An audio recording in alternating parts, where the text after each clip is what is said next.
Tanzania. Jamani, leo na kazi moja ya kufundisha aina kuu mbili za viongozi. Na lengo kwanza ni kuwawezesha Watanzania kujua, je, hawa viongozi walioko madarakani ni viongozi bora au ni viongozi wabovu? Ndugu wa Tanzania, kuna aina kuu mbili za viongozi. Aina ya kwanza tunasema ni viongozi wa asili. Kwa lugha nyingine tunasema viongozi bora. Kwa Kiingereza tunasema inborn leaders au extraordinary leaders.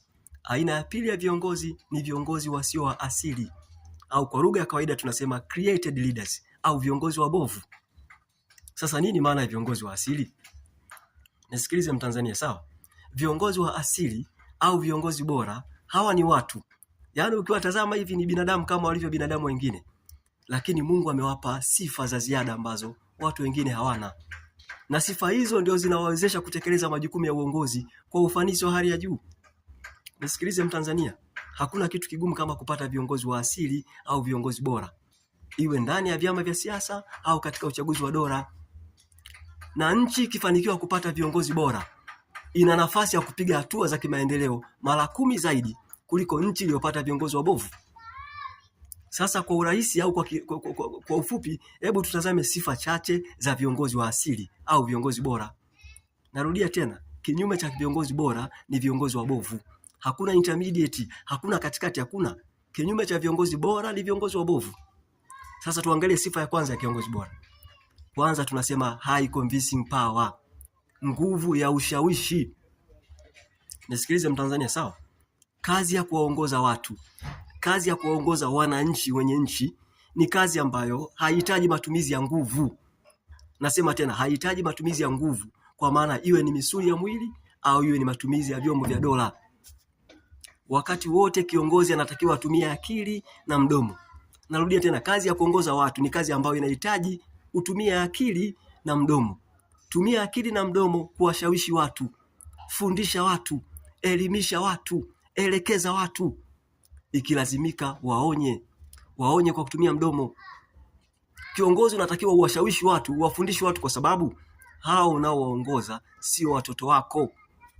Nisikilize mimi, asije akakuongopea mtu, awe rais, awe mbunge, awe waziri, awe mkuu wa wilaya, hatakiwi kutumia nguvu, hatakiwi kutumia vyombo vya dola. Kwa sababu wale unaowaongoza ndio matajiri wako, ndio mabosi wako, wamekuajiri wewe.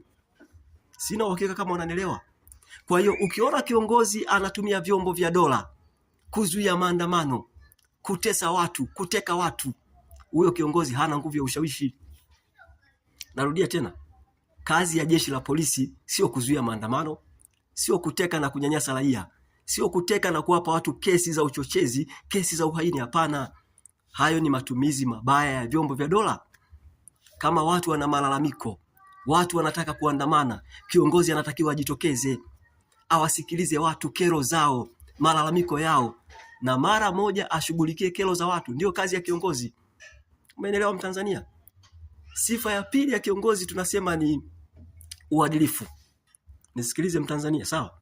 Kiongozi anatakiwa awe mwadilifu sana. Sasa nini maana ya uadilifu? Moja, tunasema uadilifu ni kiwango cha juu cha uaminifu. Huyu mtu ni mwaminifu sana. Tunaposema mwadilifu, maana yake kwanza hapokei rushwa na mtu huyo sio fisadi. Tunaposema mwadilifu, maana yake kwanza hatumii madaraka yake kujinufaisha yeye. Hatumii ofisi ya umma kwa manufaa binafsi. Ndio maana ya mtu mwadilifu. Nikupe mfano, sawa? Mwalimu Nyerere amekaa madarakani miaka 24. Hajawahi kumteua mwanae kuwa naibu waziri. Mwalimu Nyerere amekaa madarakani miaka 24. Hebu vuta picha, ana nyumba moja na kiwanja kimoja pale Msasani. Sasa mimi nikuulize, kama Mwalimu Nyerere alishindwa kumteua mwanae kuwa naibu waziri?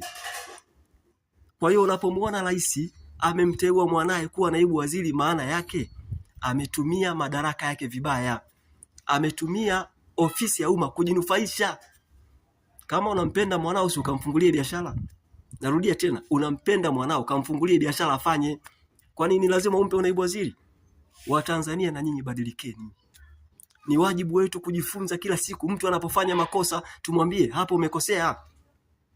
Sasa sifa ya tatu ya viongozi bora au viongozi wa asili tunasema ni lazima wawe na akili nyingi.